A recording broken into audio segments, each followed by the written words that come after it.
Good evening, and welcome to the February 13th, 2024 meeting of the Abington Board of School Directors. I note the attendance of all board members. Please rise for the pledge. Allegiance to the flag of the United States of America and to the republic for which it stands, one nation, under God, indivisible, with liberty and justice for all. Thank you. The Abington Board of School Directors has convened this evening's meeting at the Administration Building, and the public is welcome. In consideration of the health and safety of the school community, this meeting is also being broadcast live on the Abington School District YouTube channel. This meeting is being recorded and will be accessible on the district's website and cable channel no later than Friday, February 16th, 2024, to allow those members of the public who cannot participate to view the proceeding at a later time. Comments from citizens will be conducted in person and by phone. Information regarding participating remotely in public comment will be displayed on the screen at the time of public comment. The board thanks the public in advance for its cooperation. This is a place where we hold dignity in high regard. Both your presence and your voice is welcome in this space. At this time, I'm going to ask Dr. Fetcher for his opening statement. Thank you, Mrs. Brown. Good evening.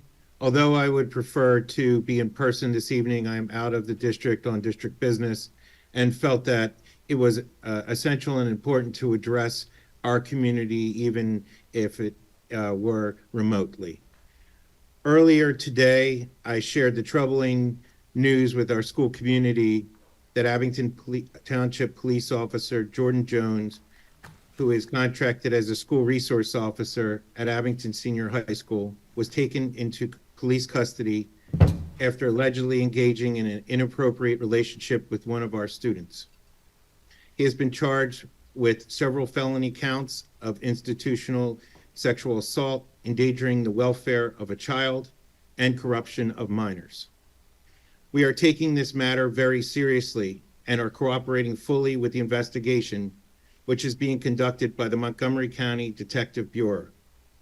Any students or staff with information that might be relevant to their investigation are encouraged to contact Montgomery County Detective Walt Kerr at 610-278-3036 or Abington Detective Sergeant Troy Hummel at 267-536-1111. Alternatively, they can also use the anonymous Safe to Say tip line. Abington School District contracts with Abington Township Police Department to provide a school resource officer at Abington Senior High School. Although Officer Jones is not an Abington School District employee, and he has been prohibited from all Abington School District property effective immediately. I deeply appreciate our Abington Senior High School counselor who reported these allegations to authorities and for being a trusted staff member in whom our students could confide. The safety of our students and staff are paramount importance. In the absence of a school resource officer, district administration will provide additional coverage and resources for Abington Senior High School. Our Student Services Department, including our team of Abington Senior High School counselors, are on hand if any of our students, families, or staff members are struggling to process this information. Additionally, our district-employed school police officers will have a presence at the senior high, in addition to Abington Township Police providing personnel as part of their patrols. This news is troubling, not just in our school community, but the Abington Township and Borough of Rockledge community as a whole, who have placed trust in the school resource officer to provide safety and mentorship to the students of the Abington Senior High School. Please be mindful of the many different reactions our community may have as they learn of and process this information. I ask that we be respectful and supportive of one another in the days and weeks ahead. Thank you. Thank you, Dr. Fetcher. At this time, are there any additional agenda items to be brought about from my fellow board members? If not, we'll open up with comments from our board members. Mr. Allen? Nothing, thank you. Ms. Frazier? Welcome, everyone. Ms. Eisenhart? Nothing further. Dr. Mowry? Welcome to the meeting. Ms. Spalding? Nothing. Mr. Muhammad? Nothing. Ms. Fazy? Nothing. Ms. Hartman? Nothing. Okay. At this time, Dr. Melchor, anything you would like to open up with before we move to our representatives? No further comments at this time beyond Dr. Fletcher's remarks. Thank you. Student council, please. Sure. I ask Anna Geib to please come forward to provide a report for Abington Middle School.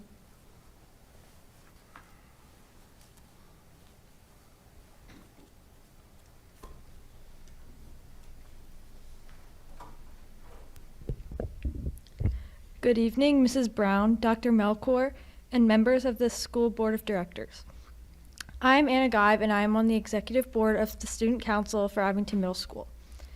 Our Executive Board was excited to be asked to take part in the facility survey about the future of Abington School District.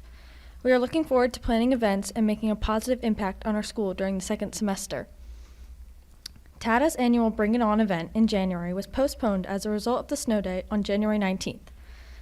We will be rescheduling the event for a later date. We took our first 2 trips to Beat Street Dance Club on January 26th, where students danced, played arcade games, and enjoyed a photo booth with their friends. We have more fun events planned for our members in the upcoming months as well. In January, ASL students learned how to sign their favorite foods and order in restaurants in Sign. The students involved in this activity are enjoying learning practical ways to use sign language. On January 23rd, members of the AMS chapter of the National Junior Honor Society visited the kindergarten classes at Overlook Elementary to serve as reading buddies to current kindergarten students. NJHS members spent time getting to know their buddy and will be creating a gift to give their buddy on the next visit. Our annual district-wide Arts Fest will take place in the gym of the Administration Building on March 25th and 26th, 2024. Come out to view our talented artists. Also, Art Club is up and running. We are happy to have close to 100 students participating and showing their talents at our meetings. Our winter sports season is coming to a close, and we are proud of the accomplishments of our student athletes. Thank you. Thank you, Anna.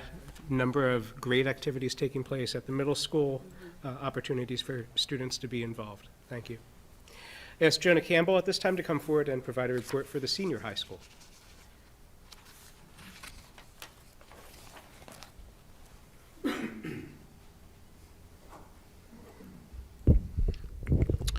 Good evening, Dr. Fetcher, Mrs. Brown, and members of the Board of School Directors. My name is Jonah Campbell, and I'm the Student Council President. And this month at the Abington Senior High School, we have some exciting things happening. We've officially welcomed Dr. Swift into the school, as she is now the Abington Senior High School Principal. Congratulations to her. On Friday, January 26th, we celebrated Abington High School's 50-year anniversary of the school state championship win, featuring the 1974 Abington State Championship basketball team. Congratulations to them. The 2024 Class Council held a royal breakfast where students dressed up as numerous Disney princes and princesses and welcomed over 250 children. The children also participated in face painting, games, crafts, and more. Course Selection Night, a course information night for the parents, was held on February 8th. Here, parents got to see everything that Abington offers, from technology to art. Open Mic Night was held on February 8th, Cafe C, where soloists and small groups performed. Proceeds will go to the choir. On February 14th, Valentine's Day, the chorale will be delivering singing grams to the student body and faculty, and all proceeds will go to the choir. Our theater department is planning yet another play, Fiddler on the Roof. The performance will be held from February 29th through March 2nd. The Principal's Advisory Council has been established, 40 students. Dr. Swift will be meeting with scholars the week of the 19th in order to appoint roles among the council. Student Council gave the opportunity for students to write encouraging letters to elders in retirement homes. We collected over 100 letters, and they were delivered on Monday. This is about everything that is occurring in the high school this month. I'm very proud to have the opportunity to present it to you guys. Hope everyone has a great warm night. Respectfully submitted, Jonah Campbell. Thank you, Jonah. From academics to athletics to the arts, there's a lot going on at the senior high. It's hard to believe that we're already getting ready with course selection for 24-25. So thank you. Thank you so much for your voices, for your presence, and for that news. Dr. Melchor, please proceed with this evening's honors. Sure. We have a few announced honors this evening. I want to begin by recognizing senior Lily Devlin, who has been selected by the White House Commission on Presidential Scholars and the U.S. Department of Education as a candidate for the United States Presidential Scholars Program in Career and Technical Education.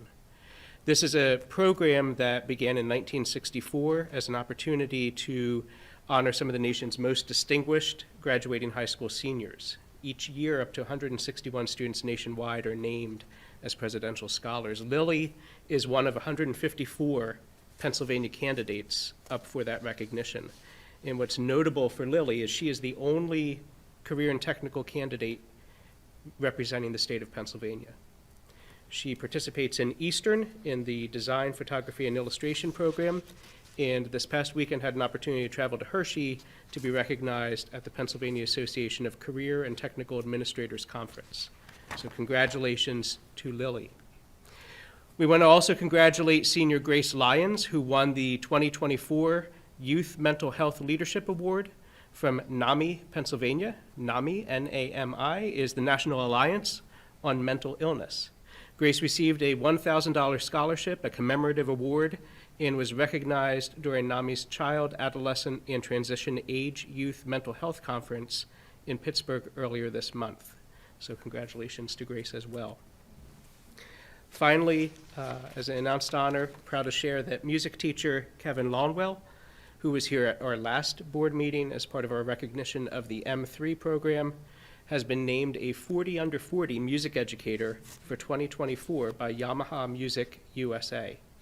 And this annual recognition honors educators who are making a difference in growing and strengthening their music programs. So congratulations again to Mr. Lonwell. And later on, when we get to conferences and professional leaves, we'll talk a little bit more about Mr. Lonwell and things that he's doing within the professional community. This time I'll ask Ms. Ali Artur to please come forward to share some videos highlighting recent media coverage of the Abington School District. Good evening, Dr. Melkor, Mrs. Brown, and members of the board. At the end of January, Overlook Elementary School hosted its annual Scripps Spelling Bee, in which 2 students from each classroom in grades 3 through 5 competed to become this year's Spelling Bee champion. Congratulations to 3rd grader Liam Doherty for being named this year's winner and being featured on both NBC 10 News and 6 ABC Action News.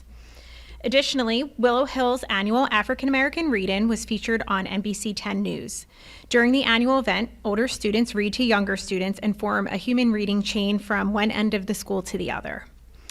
Lastly, in sports news, junior and founder of the girls flag football team, Sydney Bryce, was featured in a KYW News Radio story about the growing popularity of the sport in the region. Please enjoy these 3 news stories. Float F-L-O-A-T.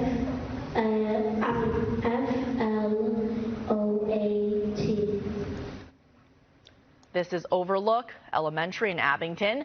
Nearly 24 3rd through 5th graders showed off their skills at the Scripps Schoolwide Spelling Bee. Today's winner is headed to the Regional Spelling Bee in the spring. And Overlook actually sent us this update. 3rd grader Liam Doherty won today's competition.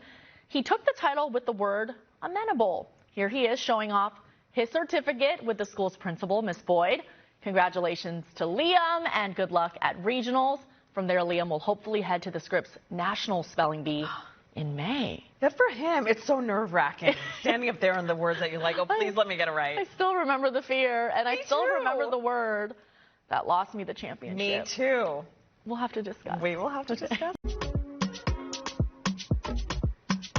Elementary students across the country and here at home are celebrating Black History Month. Young students in Montgomery County spent the day reading books by African American authors.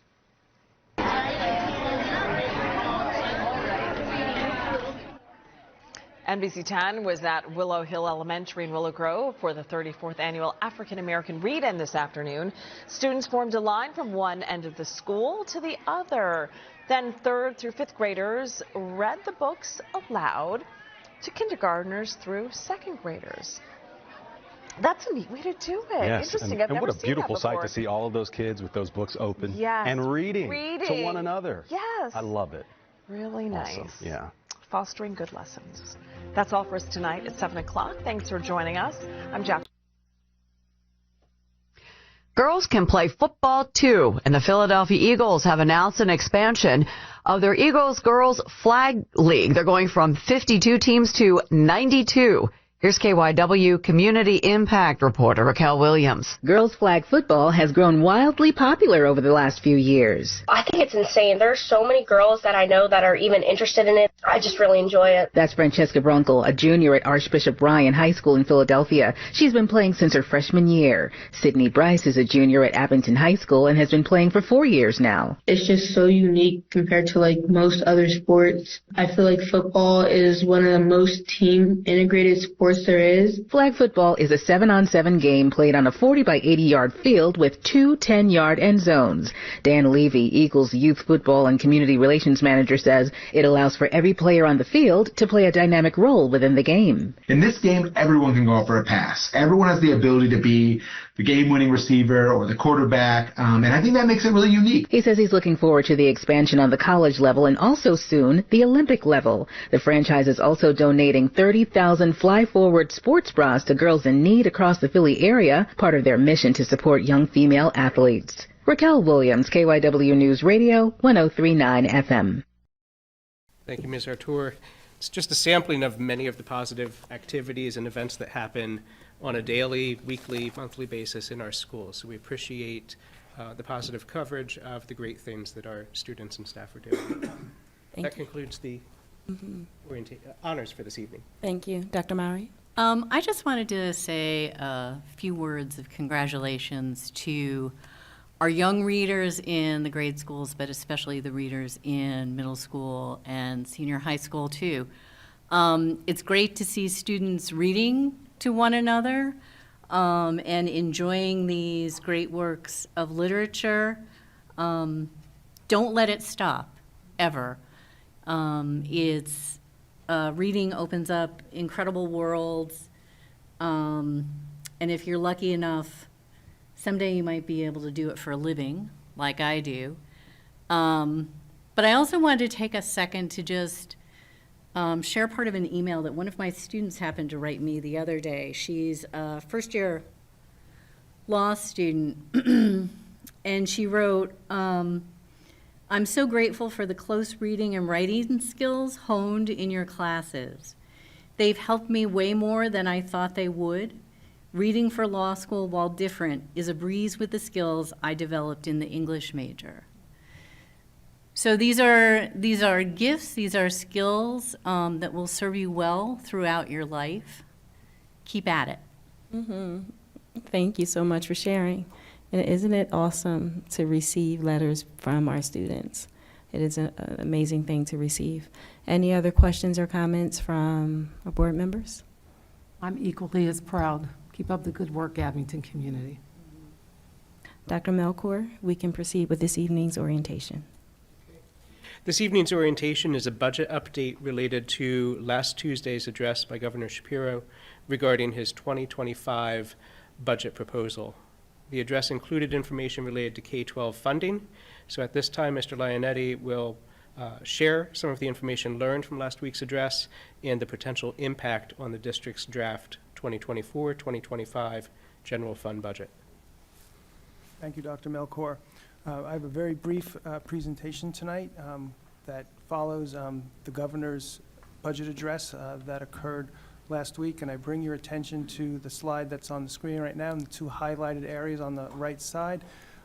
This slide tells the story as when we receive information and what our assumptions are made, and we're particularly addressing aspects of the state budget tonight, subsidy data and grant data.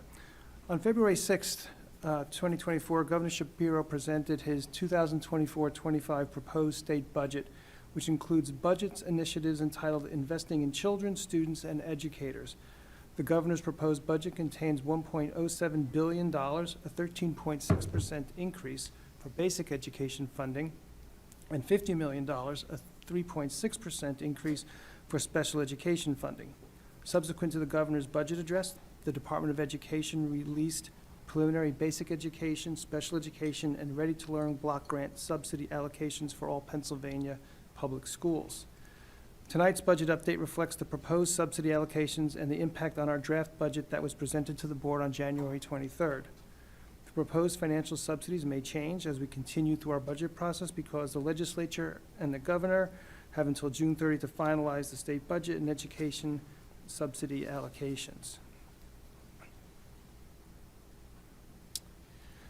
This slide was presented on the 23rd as well, and it was the proposed 24-25 general fund budget as compared to the current year budget, where we have $139.6 million of local revenue, $45.5 million of state revenue, $2.2 million of federal revenue, while supporting a $195 million expense budget.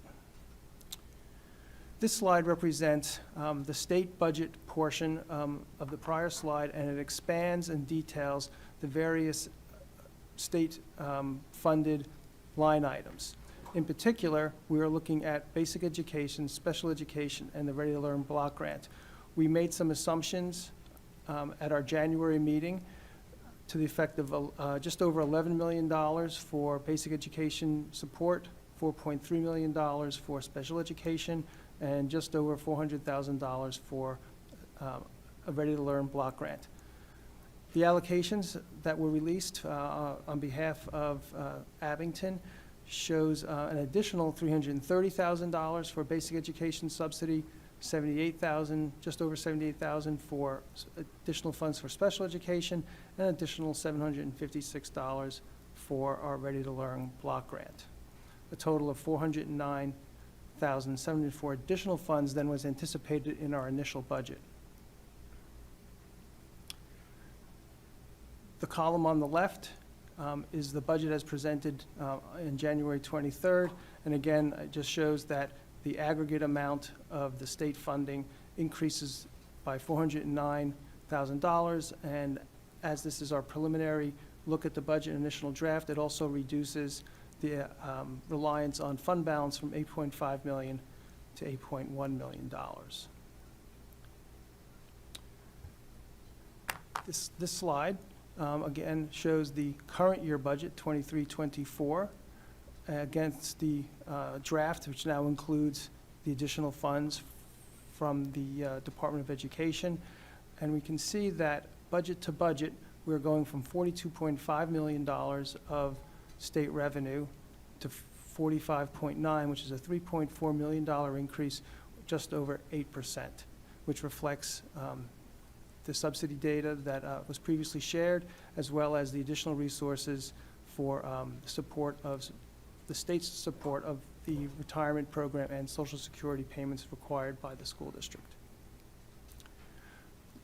Looking ahead to the next meeting, we'll propose another budget that may have some variations from what we are looking at today. Your budget managers, who are your principals and your central staff, are working on their budgets and analyzing and looking forward to the 24-25 school year. And again, on April 26th, we have already scheduled another budget update. In the interim, between the 27th of February and 16th of April, if we have additional information in the March timeframe, we'll provide another update as we have information available to us to share with you. If there are any questions by the board, I'll do my best to answer them. Thank you. Questions or comments from the board? Mics are open. For slide 3, the revenue and expense changes, could you speak to some of the circumstances that's responsible for the $409,000 change? Yes. The $409,000 increase in revenue provided by the state is an increase above what I anticipated and presented to you on January 23rd. So with that additional resources, funds that were not anticipated at the time, the reliance on $8.5 million of allocated fund balance is reduced to 8.1. This budget presentation makes no change at this time in any of the expenses. This is simply a shift in additional revenue. Any additional questions or comments from the board? Could you give an example, again, of additional revenue? Yes. the state provides a great deal of support for programs at for the school districts.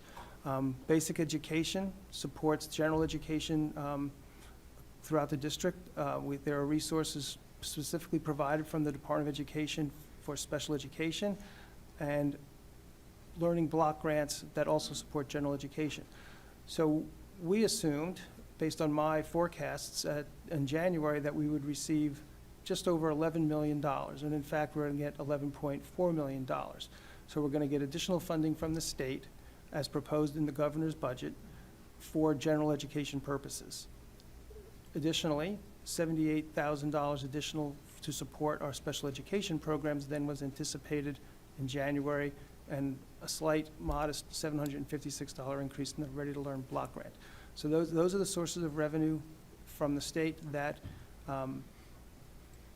PDE has released information regarding what we could expect for next year. Now, we're a long way from June 30th and a final budget, and there's a lot of debate that's going on between the legislature and the governor, and we're hopeful that they have a completed budget by June 30. And as we learn more about those state subsidy figures, we'll share those with you. Thank you. Any additional questions or comments from the board? I am thankful for the increases, the work that it takes to get this, and I know this has been two consecutive years that education has been made a priority and funded by our governor, and I am thankful for those increases. We will move forward with agenda item number 5, which is comments from citizens. Comments from citizens are being conducted both in person and by phone. The phone number to participate in public comment is 267-715-3717 and is being displayed on the screen at this time. You will be able to join by calling in from your landline or mobile phone. If you are in the room, there are mics to the left, to the right of you. Please be sure to state your name and address.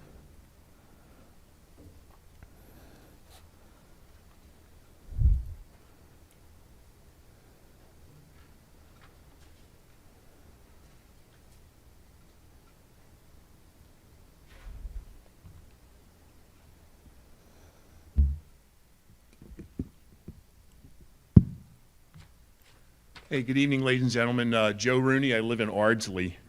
And I have to start off, I came in here to talk about a couple of young ladies who were sexually threatened in the school district, and then what happened today just really knocked me flat.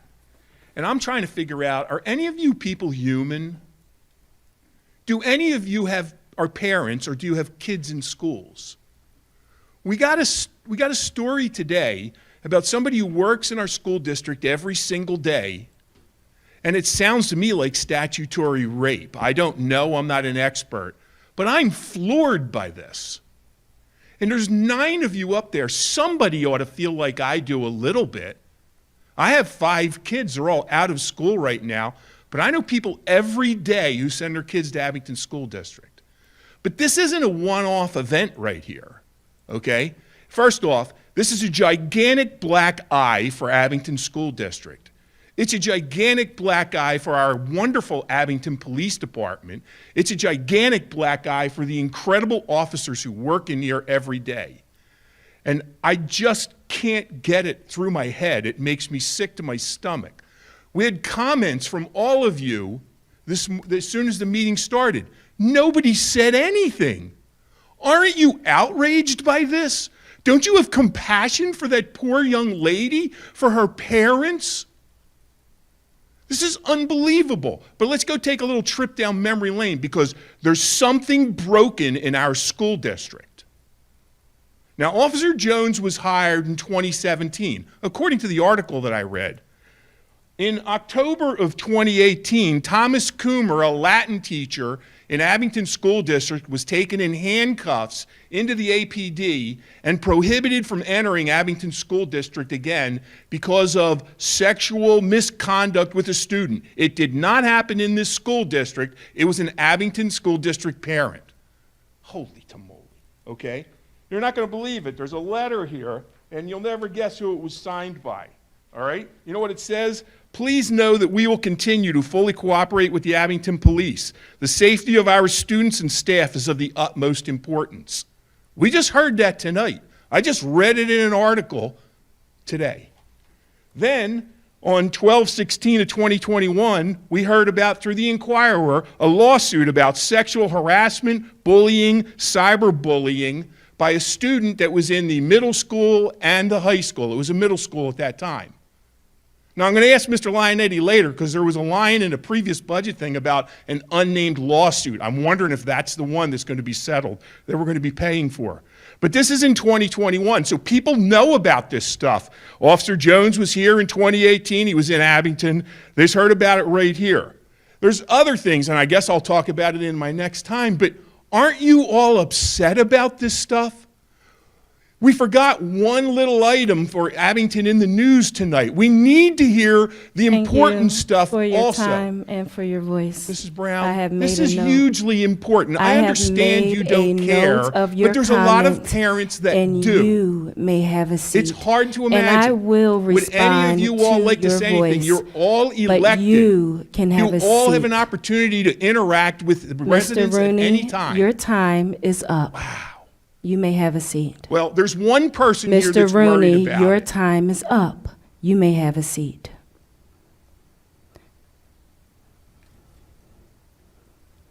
Hello, everybody. Can you hear me okay? Yes, we can. All right. My name is Karen Jean Charles. I'm on Osceola. Again, I was too disappointed that nothing was said other than Dr. Fetcher's statement about what happened. Now, back in last year, towards the end of the term, we had an anti-bullying meeting.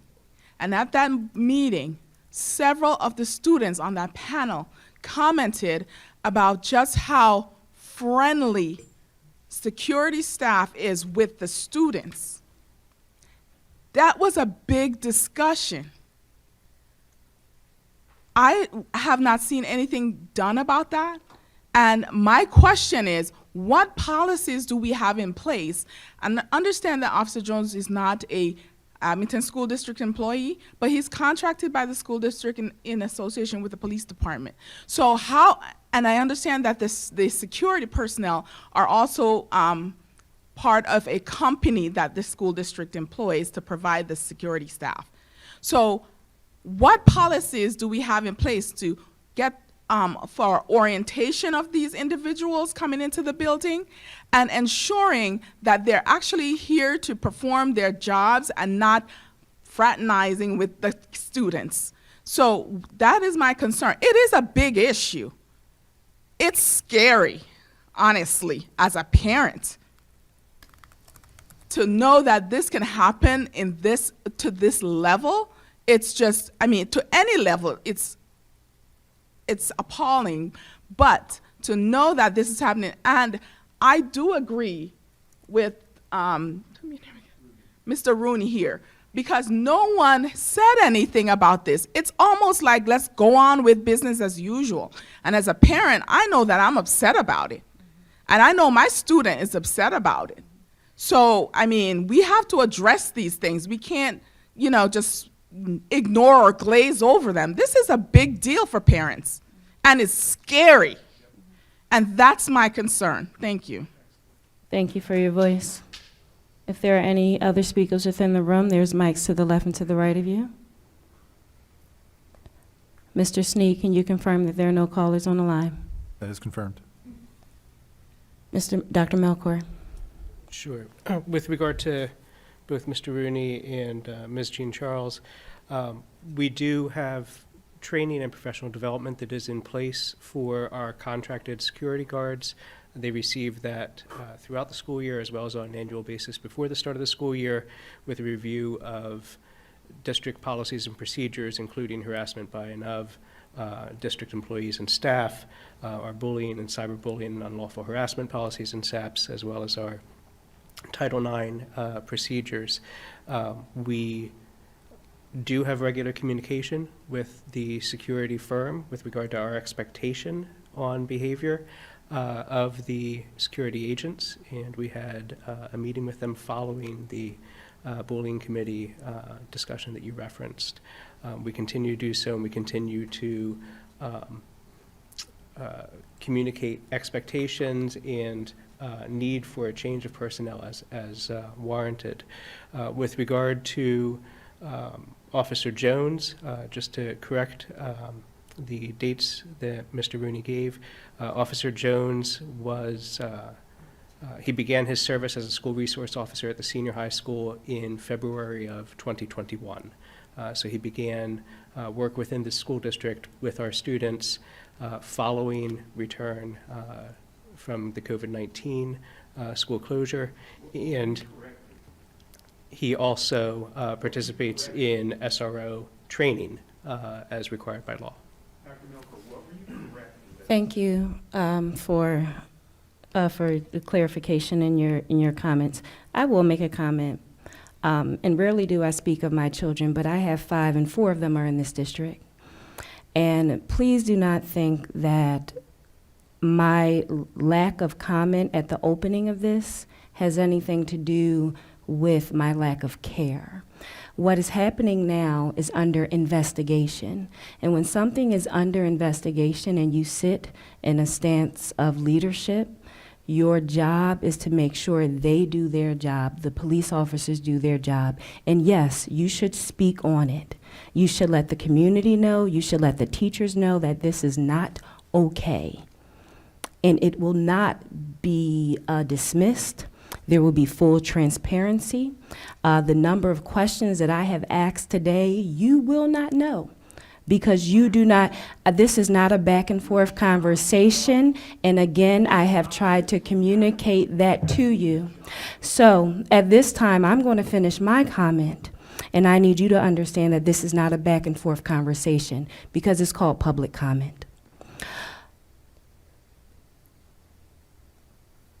This is deeply concerning, and I will not speak for my board members, but I will speak for myself in saying that nothing will be swept under the rug. There is a full investigation, and if you read the reports that has been sent through the school district, updates will be made to let you know how things are progressing. And that is my public comment. But I have 5 children, 4 who attend our schools, and this is deeply troubling. With that being said, we will move forward. Mrs. Brown, could I just ask Yes. for a little clarification, either from Dr. Melchor or Dr. Fetcher? You mentioned that there was a conversation with the security company the district employs about expectations for security staff who are different from the SROs in the schools. Could you clarify whether the company was responsible to the district's concerns and the students' concerns about fraternization?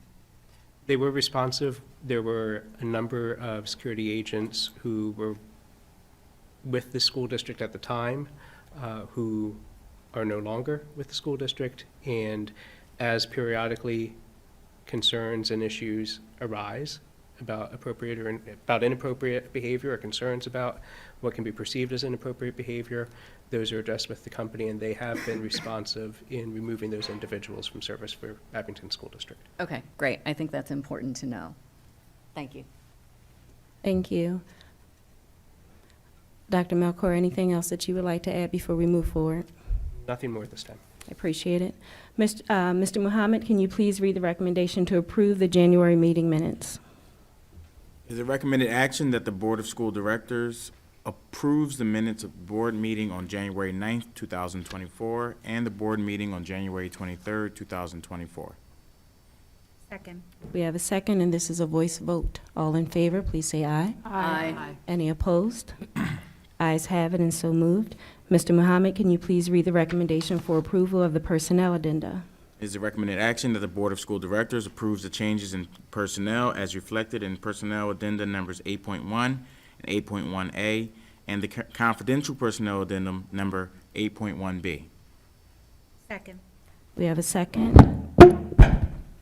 Dr. Melchor. Thank you, President Brown. Personnel addendum begins with the classification change of 2 professional employees. Mr. Charles Grasty is being recommended for the athletic director position. Mr. Grasty holds a Bachelor of Science degree in accounting from Rowan University and a Master's of Education and Educational Leadership from Delaware Valley University. Mr. Grasty has been with the school district since 2005 as a business and technology teacher at the senior high school, and most recently has served as the interim athletic director. Also this evening, Mr. Bradley Schneider is being recommended for the interim assistant principal position at the senior high school. Mr. Schneider is a graduate of Holy Family University, where he earned his Bachelor of Arts degree in Mathematics and Secondary Education, as well as his Master of Education.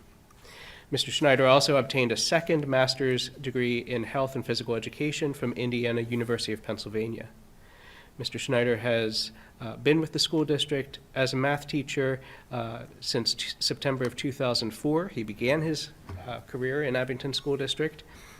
Most recently, from 2009 to 2011, he served as a technology coach at both the junior high school at the time and the senior high, and has recently served as a business and technology teacher at the senior high school.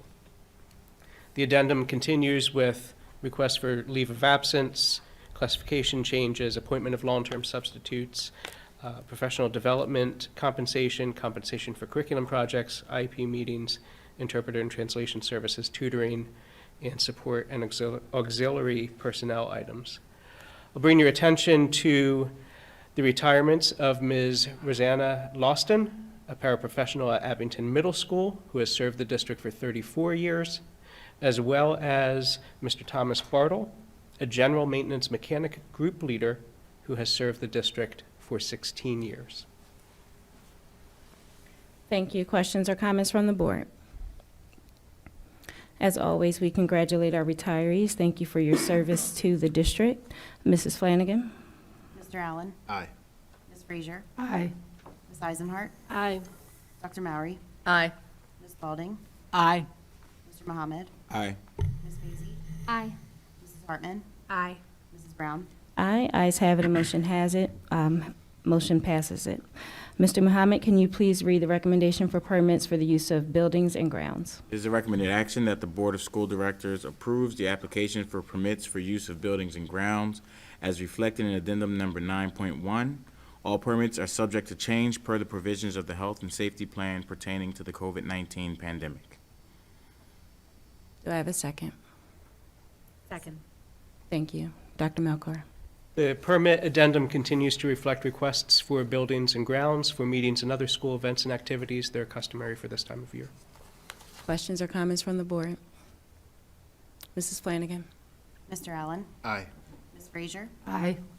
Ms. Eisenhart. Aye. Dr. Mowry. Aye. Ms. Spalding. Aye. Mr. Mohammed. Aye. Ms. Mazie. Aye. Mrs. Hartman. Aye. Mrs. Brown. Aye. Ayes have it and motion passes. Mr. Mohammed, can you please read the recommendation for advertisement for bids? It is a recommended action that the Board of School Directors approves the advertisement for bids as reflected in addendum number 10.1. Second. We have a second. Dr. Melkor. There are two requests for permission to advertise being presented this evening. The first is a routine annual request for 12 categories of supply items that will be used in the 24-25 school year. You see those 12 categories listed on the screen. The award recommendations for each of these various bids are anticipated to be presented to you for consideration in May, June, and August. Second request is for permission to advertise for replacement wireless access points and cloud management licenses. Mr. Sneed and his team have identified a total of 85 wireless access points that are reaching their end of support phase in July. Those devices are located in the middle school, Copper Beach Elementary School, and the administration building. What that means is the devices at that time will no longer be covered by warranty, and security and functionality patches will no longer be produced. So we're recommending upgrade in order to ensure secure and reliable internet access for our students and staff. The licenses, which I mentioned as part of this permission, are set to expire in October. Those licenses are important as well for full warranty replacement coverage for all of these devices.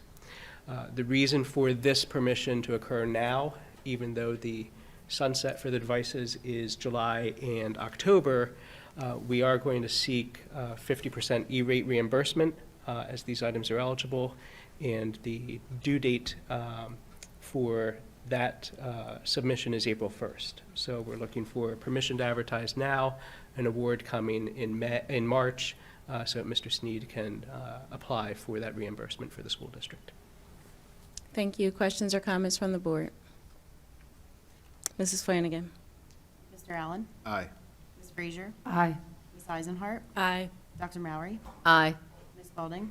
Aye. Mr. Mohammed? Aye. Ms. Feasy? Aye. Mrs. Hartman?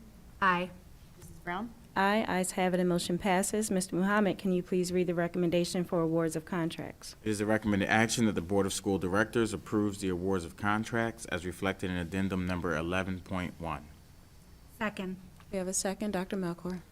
There are two awards of contract being presented to you for this evening's consideration. The first is for an updated fire alarm system and alarm panel at Roslyn Elementary School and Willow Hill Elementary School.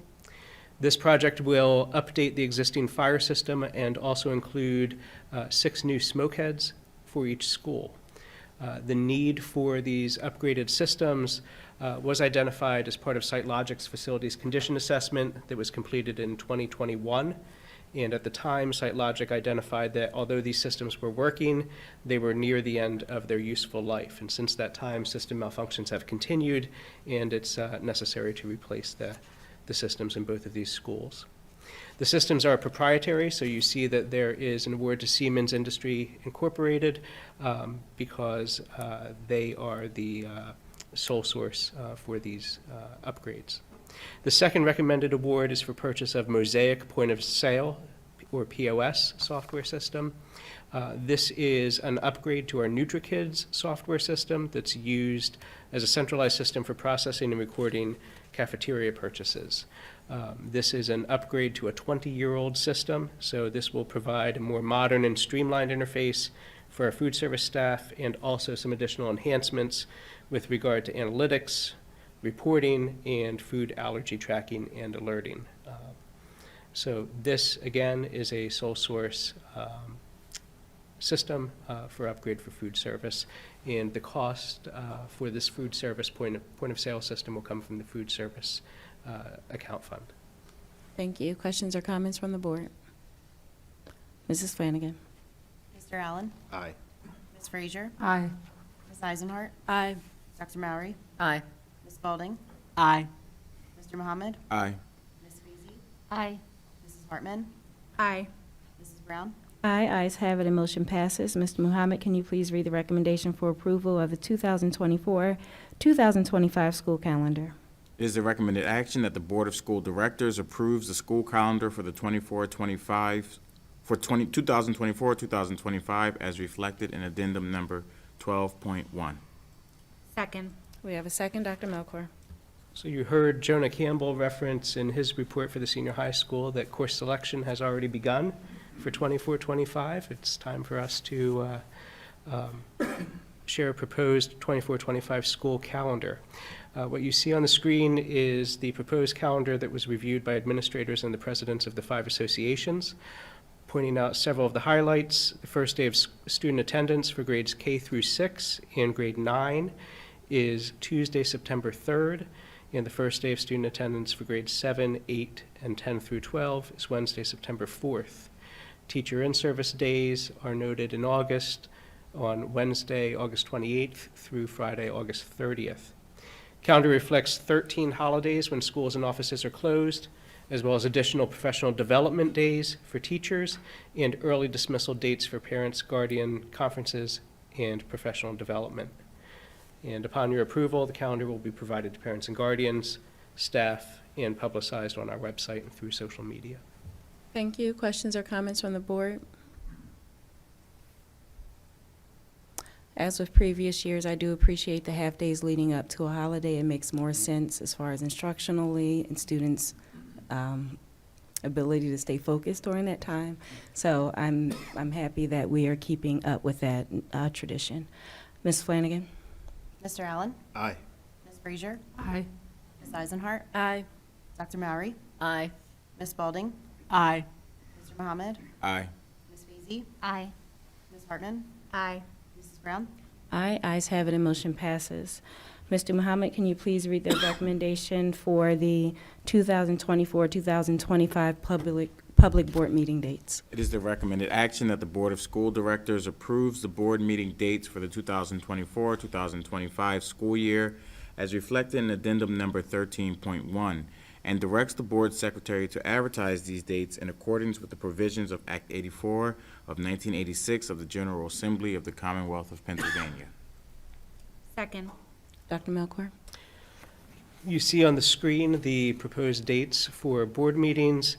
As we do annually, we've looked at the relationship between the school calendar and the public board meeting dates, which are usually held on the second and fourth Tuesdays of the month.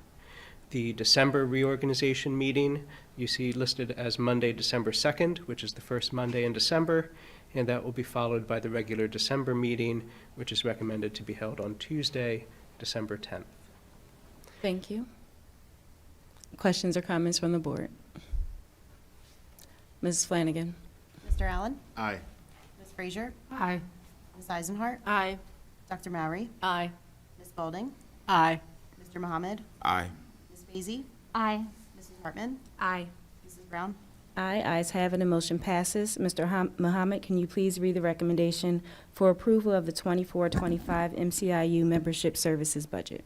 It is the recommended action that the Board of School Directors, in accordance with Section 914A-6-1, Act 102 of 1970, approves the Montgomery County Intermediate Unit 2024-2025 membership services budget in the amount of $2,102,655 for the 2024-2025 school year, and said budget to be further acted upon by a proportionate vote of all school directors. Second. We have a second, Dr. Melchior.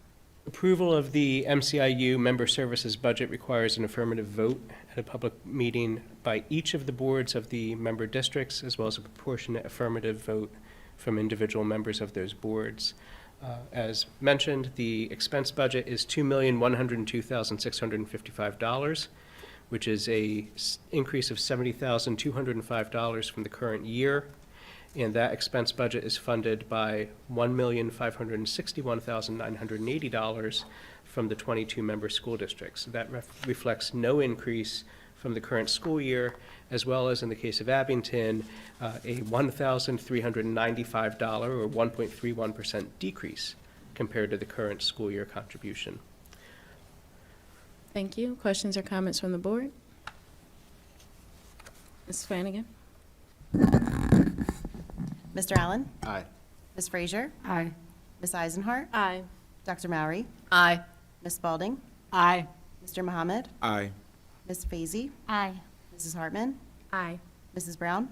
Aye, ayes have it, and motion passes. Mr. Muhammad, can you please read the recommendation for the confidential student matter?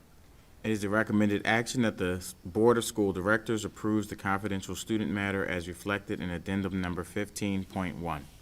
Second. We have a second. Dr. Melchior.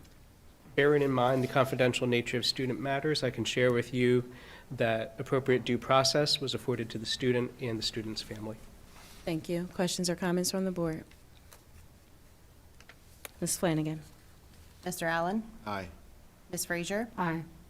Ms. Eisenhart? Aye. Dr. Mowry? Aye. Ms. Spalding? Aye. Mr. Mohammed? Aye. Ms. Fazy? Aye. Mrs. Hartman? Aye. Mrs. Brown? Aye, ayes have it, and motion passes. Dr. Melchior, any additional recommendations for this evening or announcements? Sure. I'll share with you the conference attendance and professional leaves this evening. I mentioned at the start of the meeting that we would be referring to Mr. Lonwell again. Mr. Lonwell will be presenting at the New Jersey Education Association Conference later this month on the Modern Music Maker program. Additionally, I share with you the current capital improvement report for open projects. Mr. Lionetti or I can address any questions you may have. Thank you. Questions or comments from the board? We are always excited to celebrate our teachers, especially when they are presenting the great works that are done within our district. So thank you for your service. Any other business to be appropriately brought up by my fellow board members? Well, just this past Saturday, there was a kid named Dominique. She's an 11th grader at the high school, And I asked her if she had any suggestions or anything, and she says, you know, I happen to like cheesy bread sticks.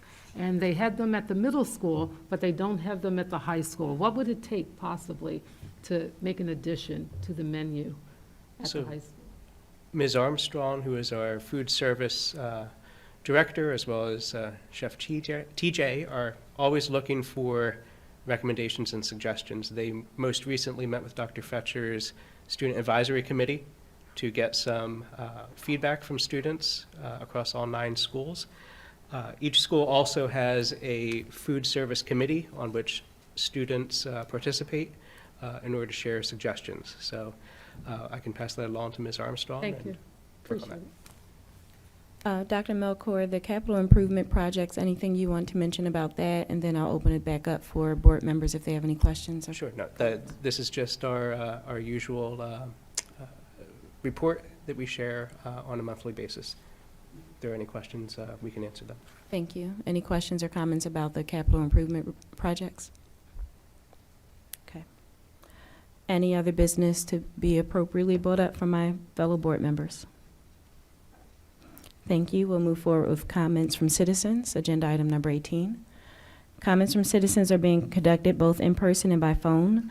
The phone number to participate in public comment is 267-715-3717 and is being displayed on the screen at this time.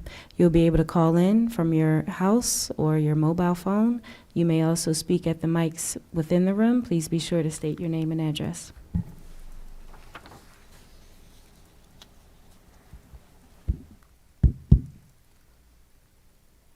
Hi, I'm still Joe Rooney.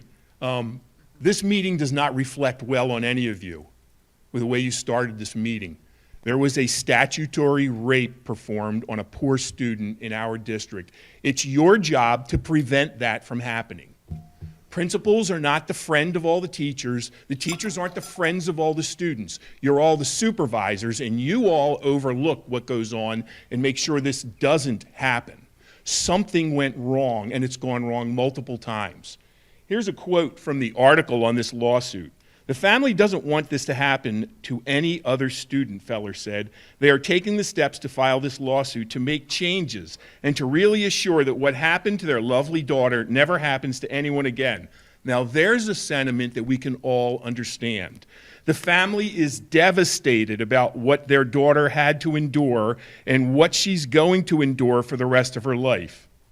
This was a couple years ago that the article was done. Now, you all are aware that there are at least 4 girls who received horrific messages on Snapchat while in school. I know you all are aware of it, but nobody tells anybody about it. I'll just read it. The girls received messages stating, I'm kind of paraphrasing, the individual messaging them was going to hang her friend and rape her dead corpse, and something along the lines of, you will be next if you don't get her to message me back. These girls went to the administration. They talked to a vice principal. They talked to somebody.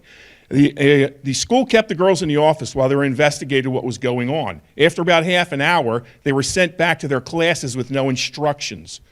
The girls then used Snapchat picture messages they had already had shown to the school to track down where and when the individual sent the messages. They helped identify who it was.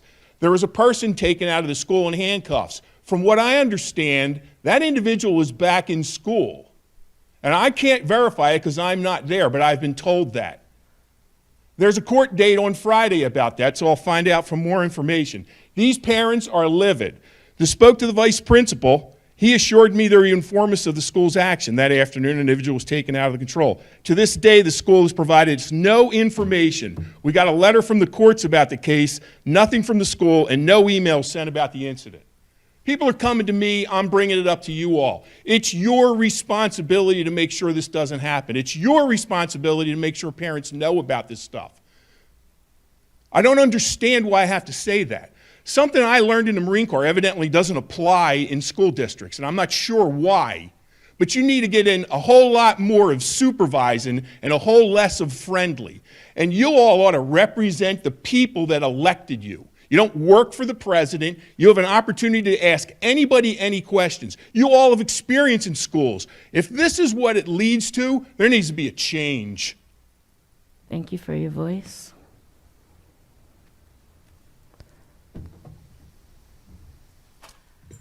Karen Jean Charles, Osceola Avenue. All right, so I want to say, as a parent, outside of this setting, you guys as part of the board have information that we don't have as parents, right? So when we come here or we call in and express our comments, we're not, challenging the fact that you don't have kids in the district or whatever. We're just expressing how we feel. Now, the question I have is, the letter that went out today, I don't know what's happening with our kids in the school. How are we supporting our children based on this situation that happened? What are we doing? So the email says that, counselors are available if a child wants to go talk about it. But what if the child's afraid to talk about it? How is the school supporting the children, or even just acknowledging to them that they know, this happened, and what are they going to do, reassuring them that within the school system that there's safety there? How are we doing that? Because that's what I really want to, that's the bottom line. And when we come up here as a parent and we give a comment, I know for myself, it's not to challenge anybody on the board. It's just to ask the questions because we're not getting the information, right? So you guys have information that we don't have because you have certain, according to your policies. One of the things, I did not see a policy that talked about contracts, and I know contractors, and I know there's we have the employee information, but there's nothing that I saw when I went on the school district's website that talked about the interaction between the school and contractors or how that is supposed to happen. So if you're doing something, then there's no written agreement, there's no written form. At least I didn't see it. So maybe you can educate me as to where I can find that. But how are we supporting our children? What is the plan? Tomorrow when they go back to school, so they had a snow day today, right? But they're learning about this because I sure didn't tell it to my son, but he came to me with it, right? So the kids are talking about it. So what's the school going to do? Go to class as normal and not say anything? What is the plan to address this from a school-wide situation? Because the kids are not going to necessarily volunteer themselves to go to a counselor to talk about this, right? So what are we doing? That's my question. What are we going to do about that? Thank you. Mr. Sneed? The next citizen for public comment is phone number ending in 0453. Please state your full name and address. Right? So what are we doing? That's my question. What are we going to do? John Kennedy was killed because he wouldn't go to war. You can put it. Thank you. Mr. Sneed, can you confirm that there are no additional callers on the line? That is confirmed. Any other speakers within the room? Dr. Melchor? Sure. I'm going to ask Dr. Rosenthal to speak briefly with regard to communication to staff at the senior high school, as well as opportunities that the Student Services Department will provide. Thank you, Dr. Melchor. There'll be a staff meeting in the morning where staff will be alerted to make sure that they know that they can refer students at any time to their counselor should they see a need. And then all counselors, psychologists, social worker at the high school will be available throughout the day to address any concerns that kids have.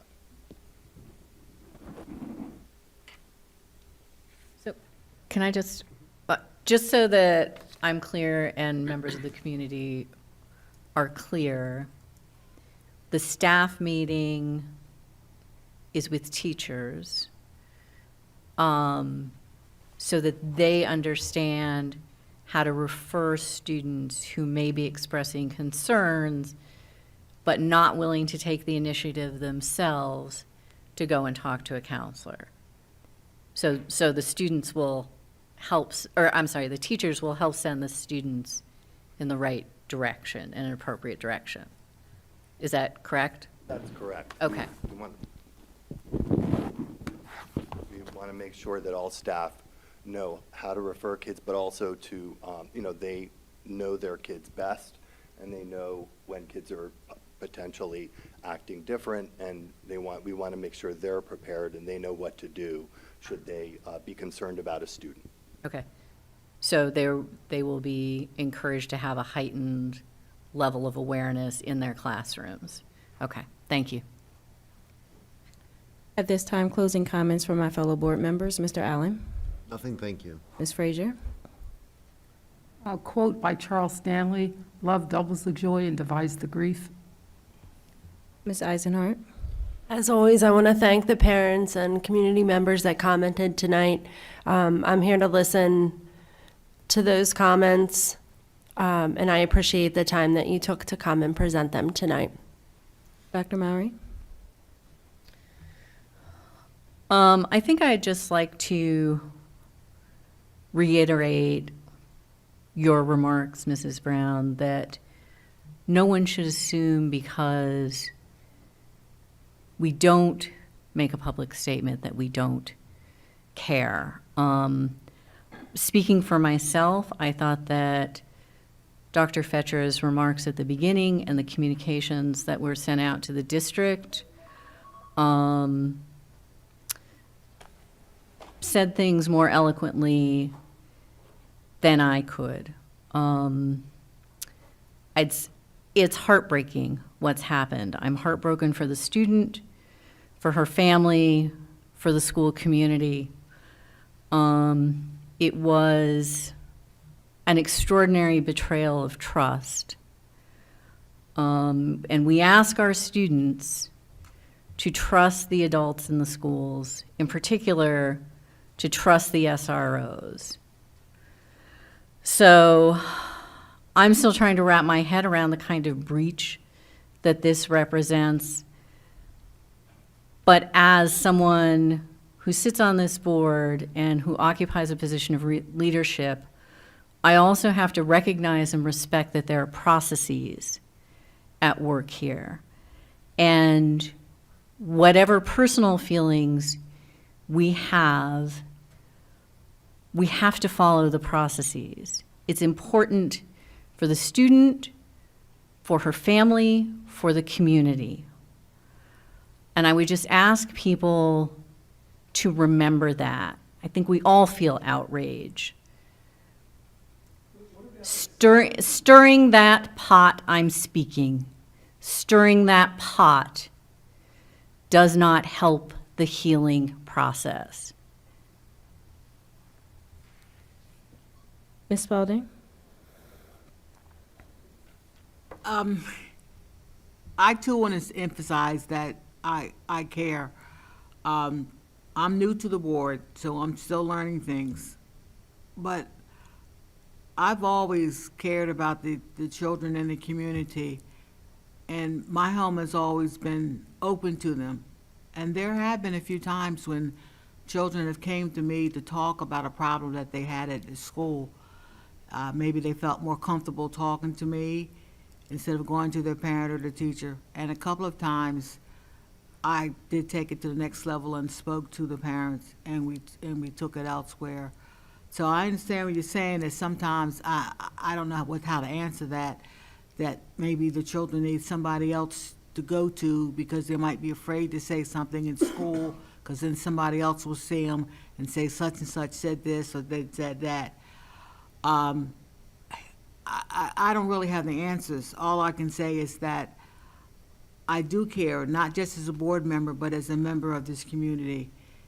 And best thing I want is for the children to get a good education in Abington School District and in a safe and loving environment. Thank you. Thank you, Mr. Muhammad. Parents send their students to school for 13, sometimes more, years with an understanding that they will be safe, that something like this will not occur. Unfortunately, we cannot always control the actions of individuals, and sometimes something like this occurs. it is outrageous, it is infuriating, and it should never happen. Ms. Fazy? Reiterate, Mr. Mohammed said, this is something that should have never happened. This is something that should just not happen. It's one of these events that should not take place, and it's very, very troubling and upsetting as both a parent and a community member, and the level of betrayal not only to our school community, but also to our community of Abington and Rockledge Borough is just unfathomable. That's all. Ms. Hartman? As a, our kids are going to go to school tomorrow, and they are going to feel possibly, maybe a little less safe than they did yesterday when they were there. And I think that that's, we have to work with our kids and work with the teachers and work with the administrators and work with the police department to build back that trust and to help our kids get back to a place where they feel safe. Parents, I hear you. I'm a parent also. And I know this is troubling for everybody involved, teachers, administrators, students, counselors. But just know that my heart is with the young lady, and hopefully, she's able to find some peace eventually in all of this. Dr. Melchor? As was mentioned by Dr. Fetcher at the opening and several board members just now, a level of trust has been broken, a level of trust that should be there, and that our students should feel safe and secure in a law enforcement individual being present and being supportive. That level of trust needs to be rebuilt. It is a serious matter. It is something that is not being taken lightly. There is ultimately a student at the center of this who needs support and needs to feel supported, and she and her family need to be supported. The services that Dr. Rosenthal mentioned will be in place tomorrow, will be in place beyond tomorrow for students that need it. As we continue to work with the DA's office, the police department, Montgomery County Detective Bureau to assist in the investigation as necessary. Just ask Dr. Fetcher to comment as well. Thank you, Dr. Melchor. I just wanted to speak to the healing component and some of the counseling services that are necessary. I just want to emphasize that what our counselors do provide is not a one-size-fits-all for all of our students. And part of what we will do tomorrow and moving forward, but particularly tomorrow at the schools, that was a question that was asked tonight, is provide the opportunity not only for teachers to refer students to guidance counselors, for students to seek out their individual counselor, but we'll also establish the opportunity for a drop-in care center for students who may just want to speak in general about what has occurred, or just process that. We will have our district level student services staff available for our students in that center, as well as for any students in need. This is a very important time for us to make sure that we are there for our students, to make sure that this healing does occur. And I have confidence in our student services department that we have excellent counselors who will be there for our students. And finally, I want to explain that we will continue to communicate as we get additional information. Part of the difficulty in this situation, as in others, is the level of information coming to us during an open investigation, and what is able to be communicated to the public. And I understand that that may frustrate people. I also understand that it's frustrating to me at times when I don't have answers to questions, but we must support any of the open investigation that occurs as well. I appreciate our community coming together on this and being supportive. I also believe that we need to keep an eye on our children, support not only students who are affected by this, but also students who may not understand what is going on and have those conversations, which I do believe we need to continue working with our student body in terms of presentations on what to do in certain situations, and also an increased professional development for our staff members as well. Thank you. Thank you. My closing comments will begin by saying I am sorry that this happened here.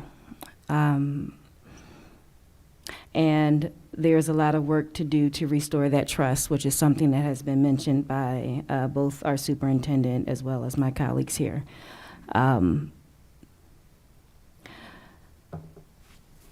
and guardians, if your child has a device, as a parent, I will say, have them put the device down and have a conversation with you, because they are talking about this. And they're going to need to hear from you as well as the counselors that it is okay to be sad, it is okay to be angry, it is okay to have all of those emotions, including confusion, and to have a conversation about what they need to be restored back to a place where they can feel safe and free to learn in our district. So please do that.